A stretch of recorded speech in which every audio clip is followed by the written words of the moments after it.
Okay, welcome. Good morning. How's everyone doing today? Good morning, sir. I'm well. And yourself? Great. I'm hanging in there, just trying to keep body and soul together every day of the week. Yep. So, how's everybody else doing? Hanging in there, keeping it together? Yes. Yes. Doesn't sound very confident, but I know the feeling. So, all right. So let's get started. Um, let's get started. And as always, the first thing that I want to do is I want to check in with you guys, make sure that last week's lectures made sense to you, that you feel relatively comfortable with it, and just check in. So, what do you guys feel like you learned last week, and what, if anything, is still unclear to you?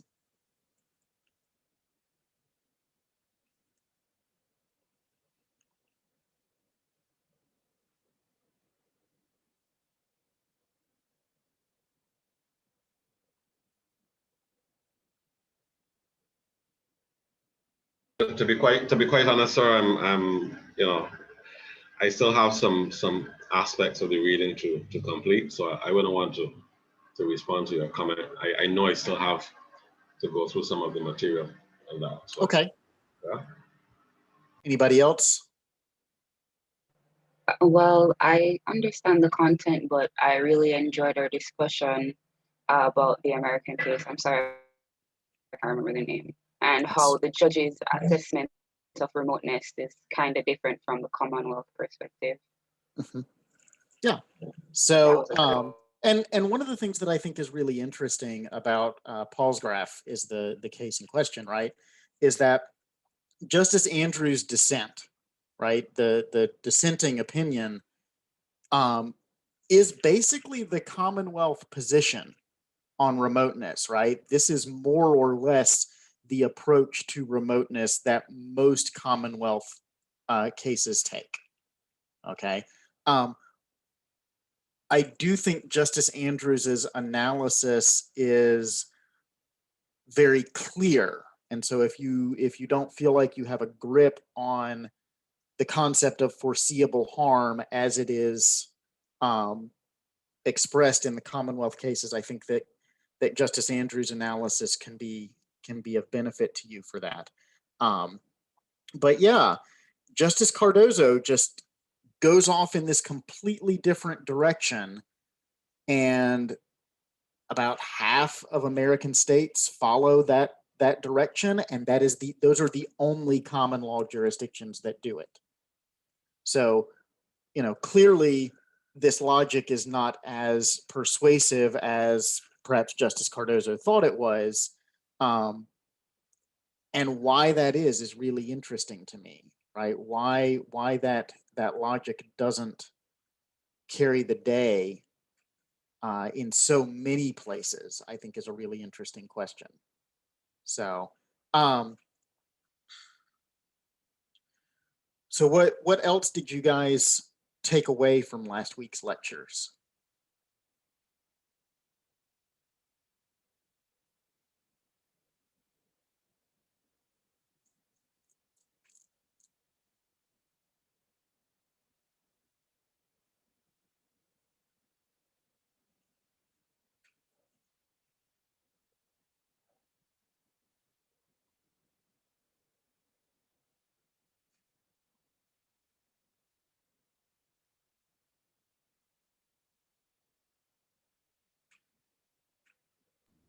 Well, I do remember that we did foreseeability and stuff, but Mhm. I have to read, as Mark said. So Yeah, and certainly the text and the readings are an important component of how at the university level we sort of ask you to grapple with the material. So I certainly can understand that. So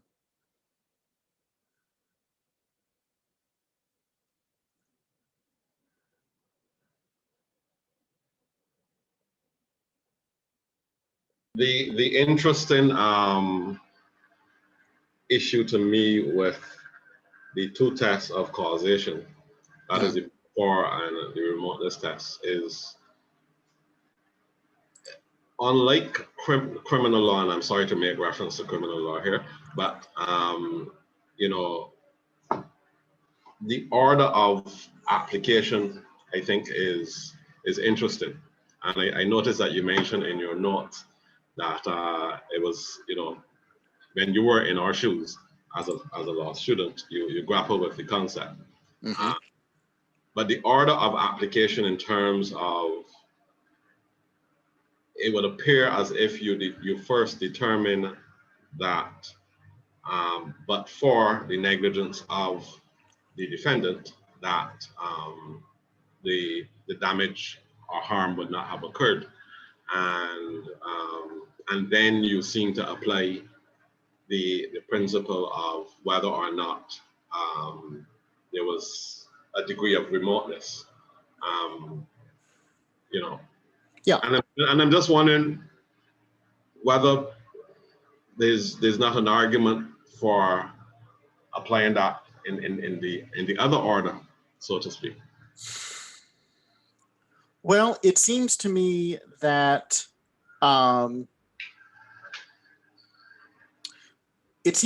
maybe the answer to your question lies in how the court conceptualizes the perspective in each of these analyses. And I think that this is something that I actually came up with for the first time in the tutorial earlier this morning. So this is new material that you guys are getting on remoteness. But I think it may be helpful in that the causation analysis is backward looking from the perspective of the plaintiff, right?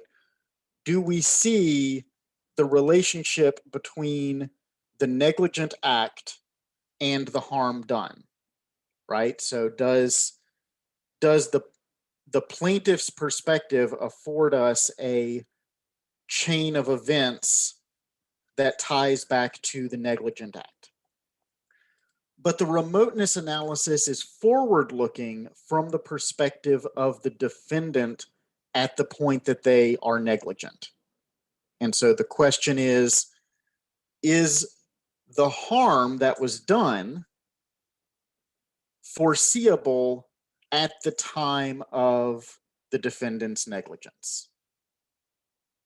Sir, could you repeat what you said from the beginning? Sorry to Sure. add. I thought it's an important point, so I just want to get out of that.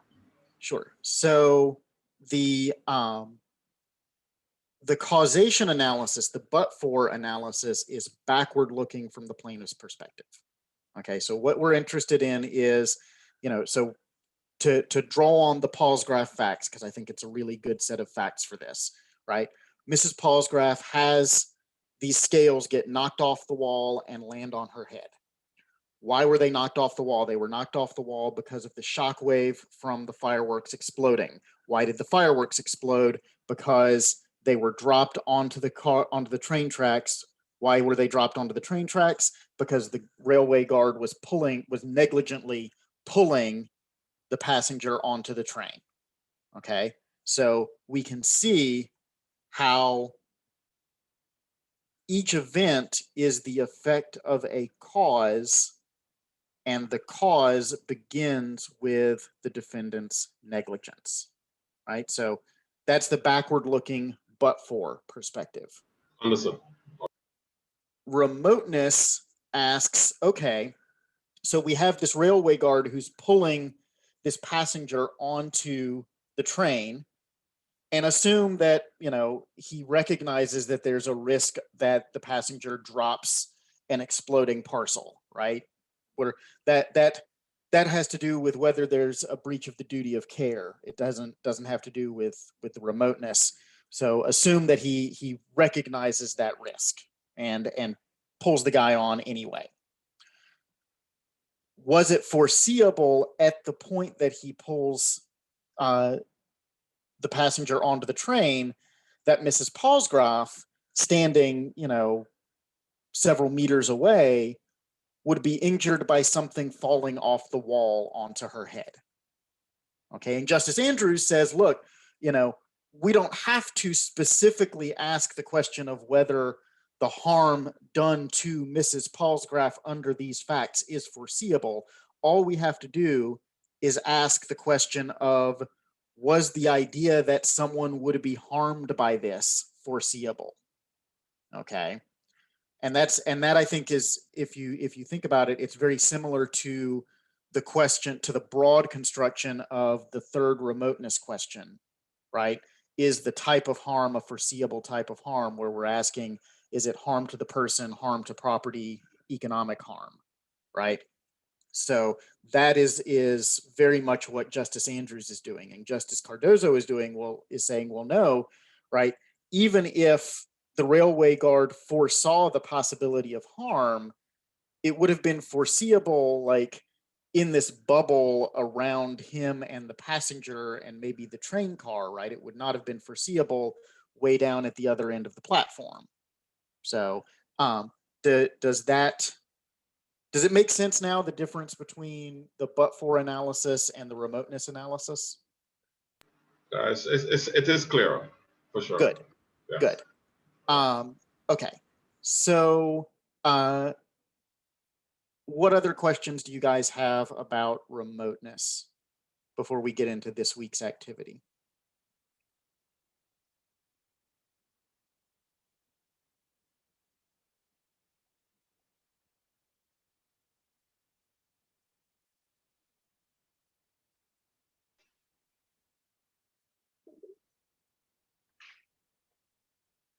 Christiane, you came off mute. Was that on purpose, or was it, did you just bump the button? You can hear me now, sir? I'm sorry? Can you hear me now? Yes, I can hear you. Go ahead. What was the question you asked, please? So the question was, what other questions do you have about remoteness? Oh, okay.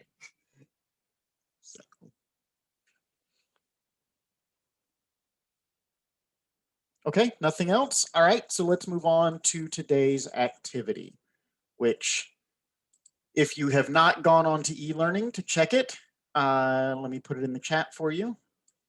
So the question for today is to describe for a client how causation is established in cases of negligence. So you guys, this has been available to you for several days, but I understand that you guys are busy and you have a lot on your plate. And of course, this week is law week, so you may be more distracted than usual. Do you guys feel ready to offer up some suggestions on how to do this? Or would you like a few minutes to gather your thoughts? A few minutes. Okay, we can do that. One thing that I want to flag for your attention, since you are taking some time here in the tutorial, is the phrase "for a client." Okay, because one of the things that I have noticed about law students, and this is not a criticism, it's just an observation, you guys are really nervous, not you guys specifically, but law students in general are really nervous about expressing things in their own words. And so a lot of times students like to recite the words of the authorities. And the problem is that the authorities are writing for a legal audience. They're writing for the bench and the bar. And so they don't worry too much about being clear and concise and simple. But your clients are very likely to be relatively unsophisticated. 99% of the time, they won't be lawyers. And so it's really important for you to be able to explain legal concepts in a way that non-lawyers can understand. So I want to encourage you to really focus in on trying to think about that. a couple of tips, just things that I have noticed that I want to flag for you on this, right? It's okay to use legal jargon when you're talking to clients, but the first time you use it, you should immediately define it in ways they understand. And clients like examples, and clients like active language. And that's really hard for lawyers. Lawyers really like to think and talk in the passive voice and sort of avoid having to have actual people who act in the world. And that is a really good way to confuse clients. Okay. So, so that's sort of my advice for you in how to do this. I'm going to shut up now and give you guys a few minutes to get yourselves ready, and then we'll reconvene. And I would like to hear how you would describe causation to a client. So we'll give you a few minutes. I will still be around, but I will be muted with my video off. So if you need me, just pop in the chat and I'll be glad to help. Okay.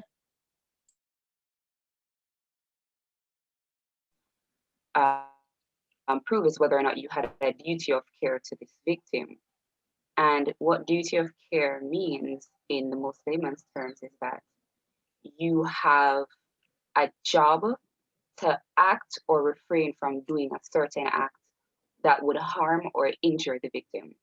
And so if you breach that duty where you are supposed to practice that care, then you would be found liable for negligence if that breach caused injury.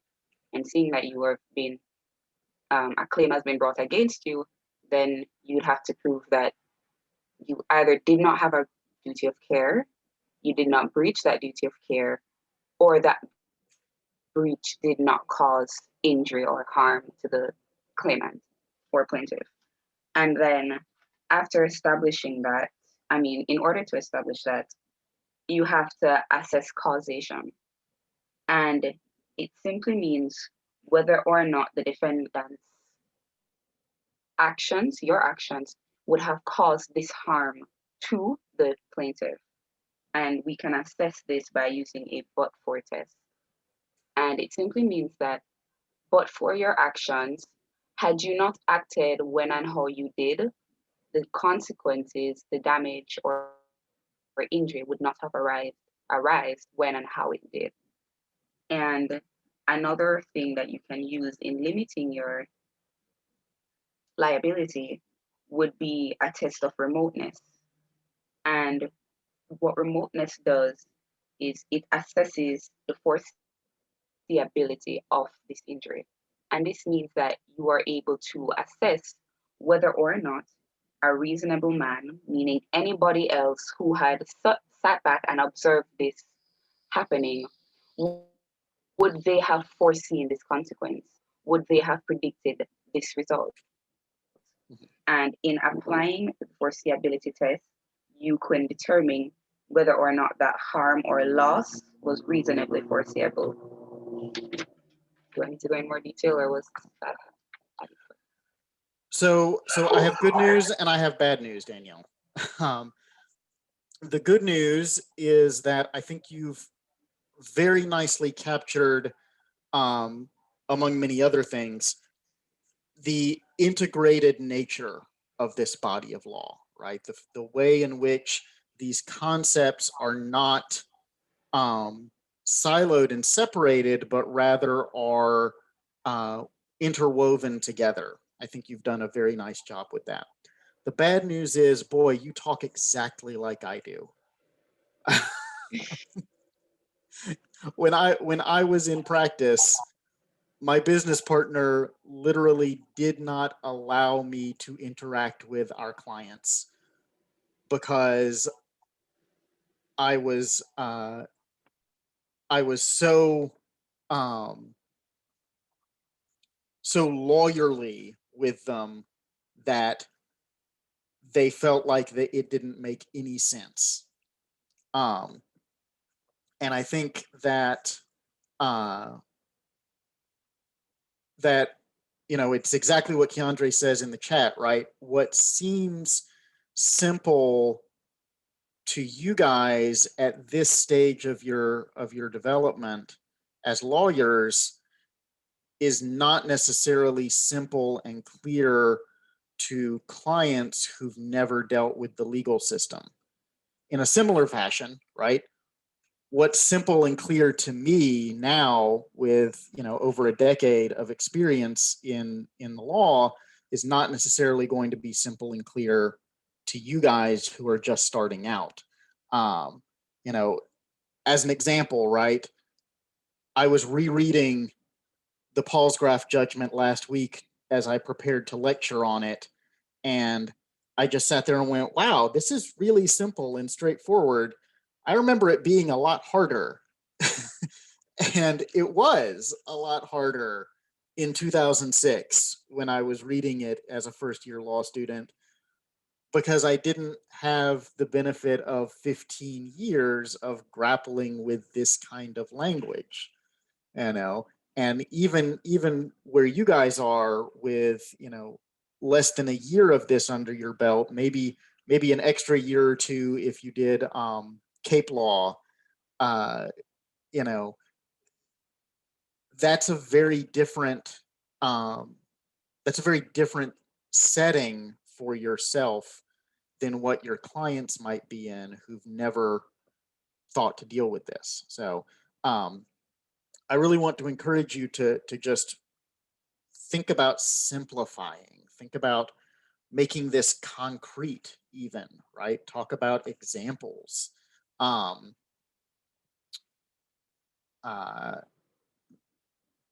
This is one of the things that I think is an underrated part of the practice of law, is that we are, on top of everything else that we do, we're educators, right? And so the relationship that I have with you guys, where I'm trying to educate you on these concepts, when you're out in the practice, you will have a similar sort of relationship with your clients. And, you know, thinking about what people need to be able to learn and understand a concept is an important part of making sure that your clients have confidence in you and confidence in the system. So I don't, you know, I'm telling you all of this, Danielle, and I'm telling all of you all of this, not because I think there's anything wrong with what you're doing, but because I want to encourage you to be the best lawyers that you can be. So if it seems like I ask a lot of you, it's because I know you can accomplish a lot. So,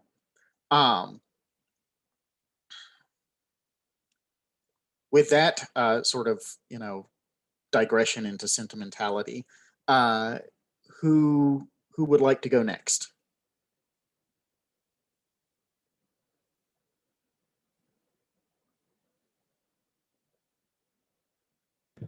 Dr. Crow, I was wondering, right? Before the time runs out, would it be possible? Because we have a little time, so we have about 15 more minutes. Yeah. But before the class ends, maybe after everybody goes, would it be possible for you to, let's say, give an example of, let's say, how okay, I did the Bodford test. So how the Bodford test could be simpler, because when Sure, I can do that. I can do that right now for you guys. Yeah. So here's how I would talk to a client about causation. I would say, all right, you know how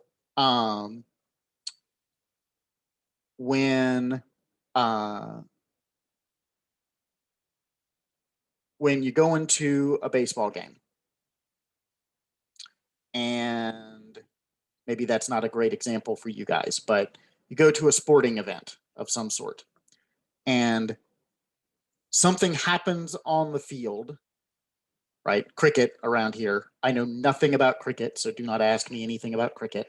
Something exciting happens on the field, and all of the spectators stand up. Okay. You stand up as well. But you stand up after everyone else stands up. Okay.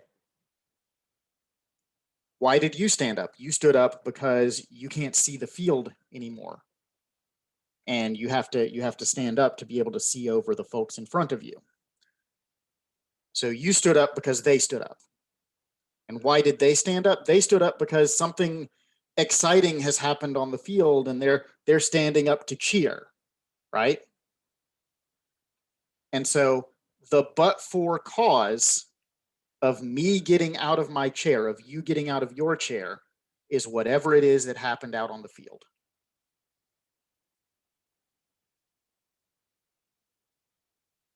So that is how I would explain causation to a client.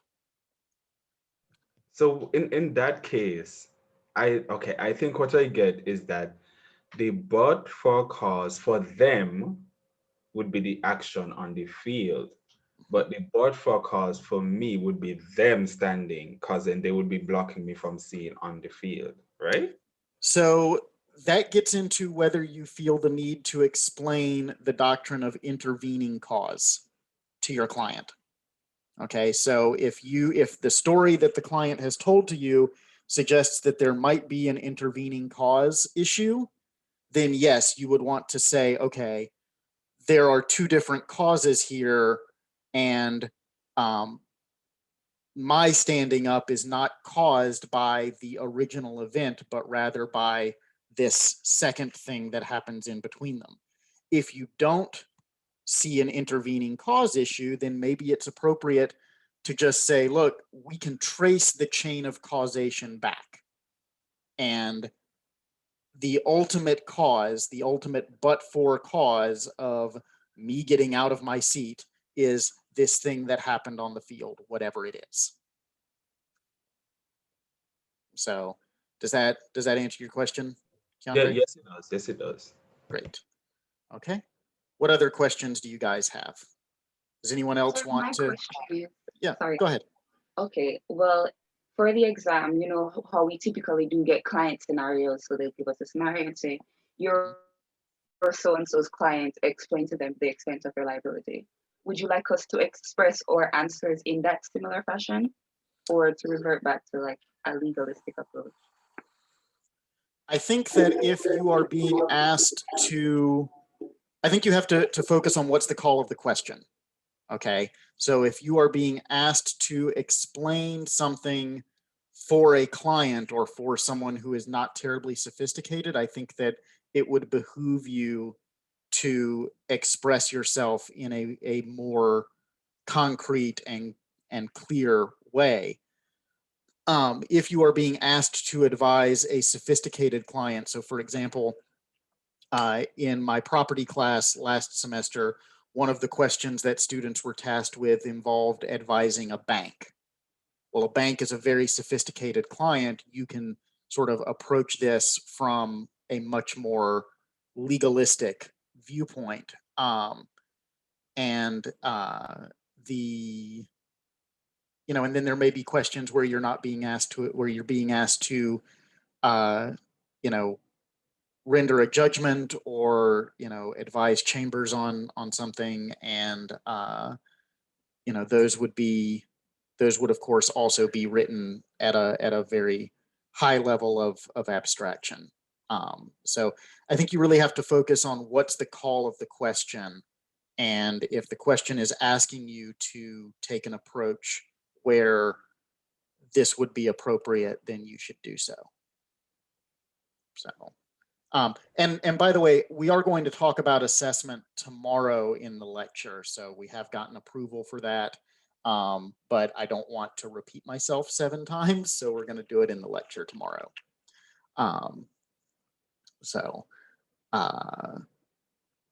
What other questions do you guys have? Does anybody want to jump in? Go ahead, Mark. Yes, no, I was going to ask, would it be correct to, in the exam, in using the examples like what you have done, and also just to add to how both Keandre and Danielle would have fairly aptly explained it to me. To differentiate between those situations where there may have been a duty and there may have been a breach of that duty, but there are some instances where that could occur and there is no harm. But in this instance, let's say that you may be explaining in terms of the concept of causation, that there is harm that has come about as a result of the breach, and you're kind of making that connect between the two. Or that if we want to put it, that direct connect between the two, so to speak. So it's like differentiating those two things within the example too, that you may be able to better explain. I mean, I think that may be, I think if that would be the sort of thing that maybe wouldn't be a primary focus, but maybe could be, something that you sort of touch on in passing. Again, like one of the things that I would emphasize for you is to make sure that you're answering the question that's being placed before you. So if the question calls for a discussion of causation, right, like the one that we've talked about today, then discussing, defining the duty of care and determining whether there was a breach has to be preliminary, right? And so you would dispose of it relatively briefly and focus your attention on the actual issue that the question is asking for. So I guess what I'm saying is, if the question asks about causation and your entire answer is about res ipsa loquitur, you will find it difficult to get a lot of marks out of that question. So, because res ipsa isn't a causation doctrine, it's a breach doctrine. So. Excuse me, sir. My follow-up question is in regards to the examples, right? In order to kind of save time, but still, let me not say save time, save our word count, but still establish the necessary principles, could we use the cases as the examples, but just simplify them? So instead of using the judge's dictums when laying out the principles, we could just make the facts of the case and the holdings more simplified, so they could understand it, like the example that you previously gave. Absolutely. Absolutely. And in fact, I would say that that's probably that sort of behavior is going to be, if carried out correctly, is going to be indicative of a very high level of understanding of the material. If you're able to take the facts of a judgment and condense them to just the minimum that's required to explain a given concept, you have demonstrated a really deep grasp of both the concept and the authority. So I don't know if that helps. So what other questions do you guys have? Dr. Kerr, I have a question, not specifically related to what we're doing now, but since you mentioned cases, since you mentioned cases and making it simpler into basically like our own words, I was wondering if like, I know that you said that's something that we can do, but what I find is that when we have exams, well, let me say when I have exams, but I think I speak on behalf of everyone as well. We tend to use the cases because we know that they are supposed to be used to support whatever we are saying.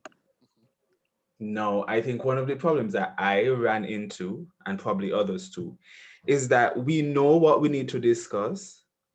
We know the cases, but because of the word count, it is so difficult to actually discuss the cases in the way that we see fit. So I'm not sure if maybe what you can do is to maybe give us a little like tips or something as to how we can be able to speak about cases enough, but not too much. Sure. So I have done, this ain't my first rodeo. Maybe that's a saying that doesn't make any sense down here. But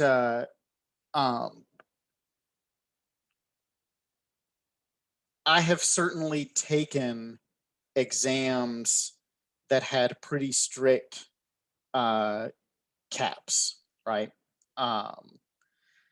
They tended to be page counts, but then again, where I went to law school,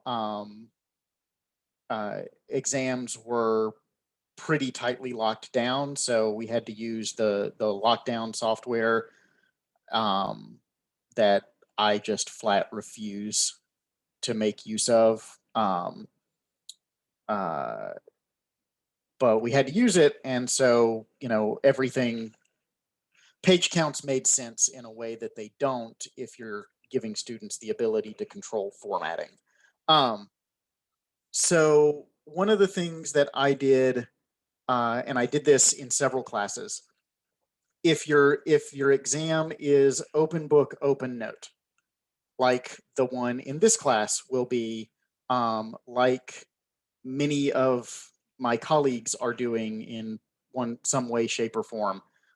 One of the things that you can do during your revision process is you can pre-write the law sections of your essays, and you can have pre-written law for every topic that has been covered. So, for example, in this class, you would have, depending on how you divided it, between 3 and 5 different law packets on negligence, on the different parts of the negligence analysis. You'd have one for occupier's liability, one for trespass.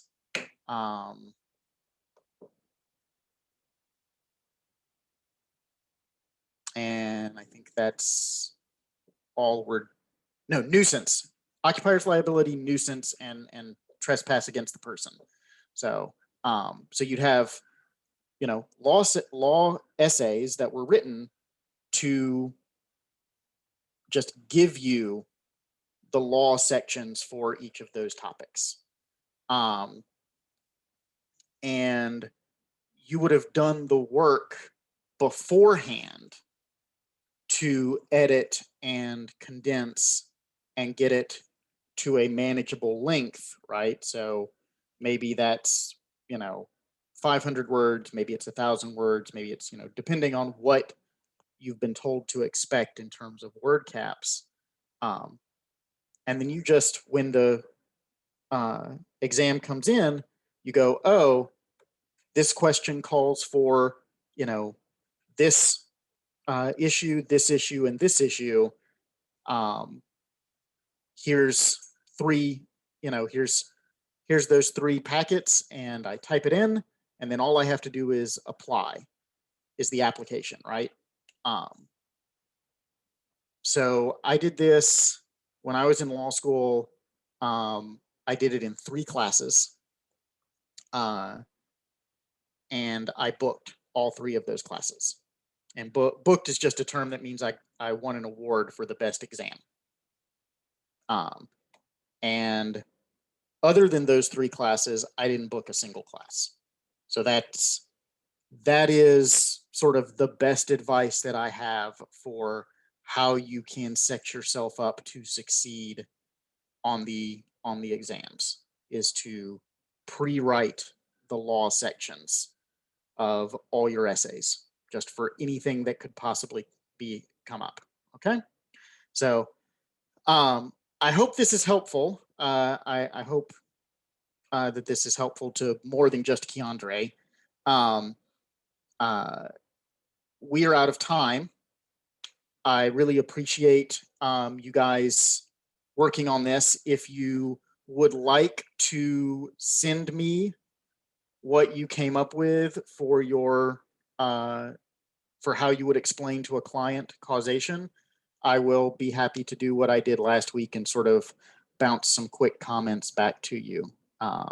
So, okay. Anything else very quickly before we go? Nothing else? Okay. Well, then I will see you guys tomorrow. So take care. Bye. Take care. Mhm. Okay.